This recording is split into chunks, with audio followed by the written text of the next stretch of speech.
여러분, 정말 큰일 났습니다. 지금 암호화폐 시장에 세 가지 거대한 폭풍이 동시에 몰아치고 있습니다. 어떤 분들에게는 일생일대의 기회가, 또 어떤 분들에게는 돌이킬 수 없는 위기가 될 수 있는 엄청난 변곡점인데요. 첫째, 비트코인이 11만 달러라는 중대한 분수령 앞에서 숨을 고르고 있습니다. 여기서 날아가느냐, 주저앉느냐에 따라 시장 전체의 운명이 갈릴 겁니다. 둘째, 트럼프라는 이름을 등에 업고 나타난 월드 리버티 파이낸셜 WLFI 코인이 시장에 엄청난 충격을 던졌습니다. 이것이 새로운 기회인지 아니면 교묘하게 설계된 함정인지 오늘 그 실체를 낱낱이 파헤쳐 보겠습니다. 마지막으로 수많은 투자자들의 애증의 대상이죠. 바로 리플 XRP입니다. 잠자는 거인이라고 불리는 이 리플이 과연 언제, 그리고 어떻게 깨어날 수 있을지 그 핵심 조건들을 오늘 명확하게 정리해 드리겠습니다. 오늘 영상은 그 어느 때보다 중요하니 반드시 끝까지 집중해 주시기 바랍니다. 암호화폐 시장의 세 가지 거대한 질문. 자, 먼저 비트코인부터 살펴보겠습니다. 현재 비트코인은 11만 달러라는 아주 중요한 가격대에서 횡보를 거듭하고 있는데요. 이 가격을 강력하게 뚫고 올라서느냐, 아니면 저항을 맞고 밀려나느냐가 앞으로의 방향성을 결정짓는 핵심적인 분기점이 될 거라는 분석이 지배적입니다. 지금 시장 분위기가 딱 이렇습니다. 올라갈 것 같으면서도 뭔가 발목을 잡는 듯한 아주 애매하고 불안한 상황이라는 거죠. 투자자들 입장에서는 한 걸음 더 나아가야 할지 아니면 잠시 뒤로 물러서야 할지 판단하기가 굉장히 어려운 국면이다. 특히 단기적인 지표들을 보면 신중해야 한다는 경고등이 여러 곳에서 켜지고 있는 상황입니다. 가장 대표적인 것이 바로 테이커 매수 매도 비율인데요. 이게 뭐냐면 시장가로 공격적으로 사려는 사람과 팔려는 사람의 비율을 나타내는 겁니다. 그런데 이 비율이 최근에 급격하게 떨어졌다는 거죠. 이건 쉽게 말해서 지금 가격에라도 던지려는 매도세가 어떻게든 사려는 매수세보다 훨씬 우위에 있다는 의미입니다. 시장 참여자들이 점점 더 몸을 사리고 있다는 명백한 증거라고 볼 수 있습니다. 여기에 더해 비트코인 네트워크상의 실제 거래 활동, 즉 온체인 데이터 역시 감소세를 보이고 있습니다. 이건 시장이 다소 과열되었다는 신호로 해석될 수 있고요. 단기적으로는 조정의 가능성을 염두에 둬야 한다는 목소리가 힘을 얻고 있는 이유입니다. 하지만 여러분,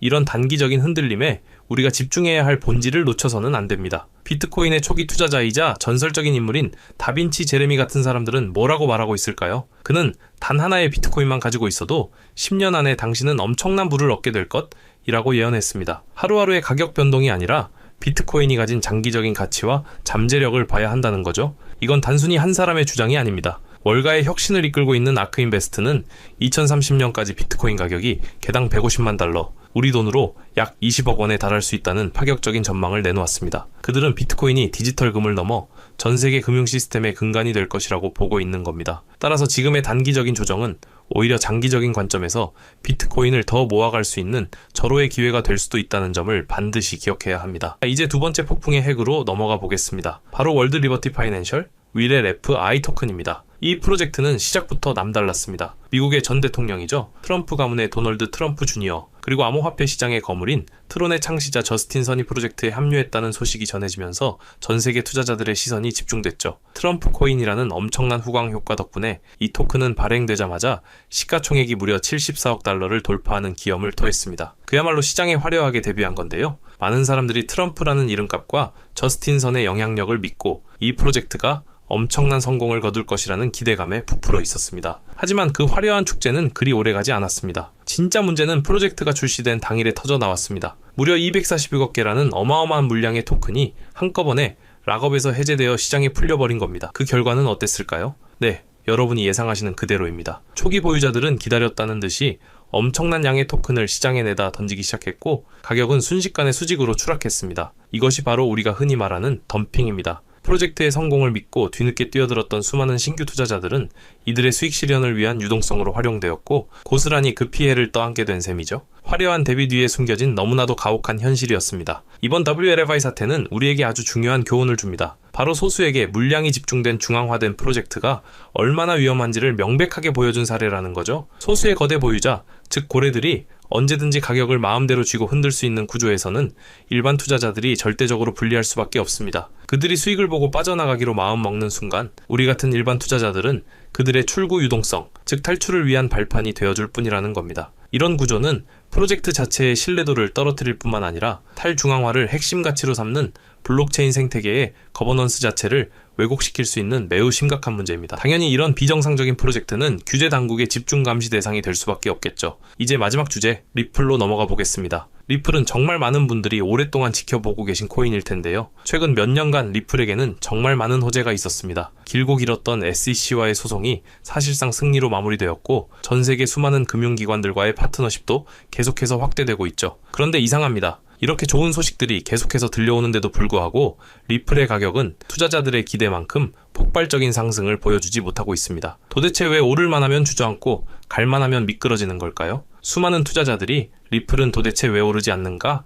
라는 의문을 품고 있는 이유입니다. 이 답답한 질문에 대해 블랙스완 캐피탈리스트의 공동 창립자인 버산 알자라는 완전히 새로운 관점을 제시합니다. 그는 사람들이 리플의 가치를 제대로 이해하지 못하고 있다고 말하는데요. 대부분의 사람들이 리플을 단순히 은행 간의 송금을 더 빠르고 저렴하게 해주는 브릿지 통화 정도로만 생각하지만 이건 리플의 아주 작은 일부에 불과하다는 겁니다. 리플의 진짜 비전은 전 세계 디지털 금융 시스템 전체에 유동성을 공급하는 핵심적인 공급 도구가 되는 것이라는 거죠. 앞으로 다가올 토큰화 시대의 부동산, 미술품, 주식, 채권 등 모든 자산이 블록체인 위에서 거래될 텐데요. 리플은 바로 이 모든 토큰화된 자산들이 원활하게 거래될 수 있도록 하는 핵심 인프라 역할을 하도록 설계되었다는 겁니다. 이건 우리가 알던 것과는 차원이 다른 훨씬 더 거대한 그림입니다. 그렇다면 이 엄청난 잠재력이 현실이 되기 위해서는 무엇이 필요할까요? 여기에는 세 가지 핵심적인 전제 조건이 있습니다. 첫째, 각국 정부의 명확한 규제와 제도적인 환경이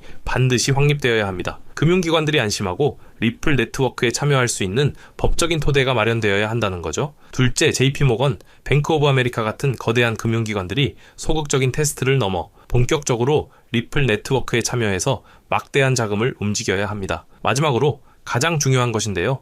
바로 리플 네트워크 위에서 일어나는 실제 거래량, 즉 온체인 거래량과 실제 활용 사례가 폭발적으로 증가해야만 합니다. 이 세 가지 조건이 모두 충족되었을 때 비로소 리플의 진정한 가치가 가격에 반영되기 시작할 겁니다. 물론 일부 커뮤니티에서는 리플이 수십 달러, 심지어 수천 달러까지 갈 것이라는 굉장히 장밋빛 전망을 내놓기도 합니다. 하지만 우리는 좀 더 냉정하고 현실적으로 접근할 필요가 있습니다. 리플의 가격이 그 정도 수준까지 오르려면 앞서 말씀드린 조건들이 충족되는 것을 넘어서서 전 세계 금융시장의 판도가 완전히 뒤바뀌는 그야말로 전례 없는 수준의 글로벌 도입과 시장 재편이 일어나야만 가능합니다. 따라서 막연한 환상에 기대기보다는 리플의 가치를 증명할 수 있는 실제 데이터와 근거에 입각해서 현실적인 기대를 가지고 장기적으로 접근하는 것이 훨씬 더 현명한 투자 전략이라고 볼 수 있습니다. 오늘 세 가지 핵심 이슈를 모두 정리해봤습니다. 결론은 이겁니다. 비트코인은 단기적인 변동성에 휘둘리지 말고 장기적인 가치를 보고 꾸준히 모아가는 전략이 유효합니다.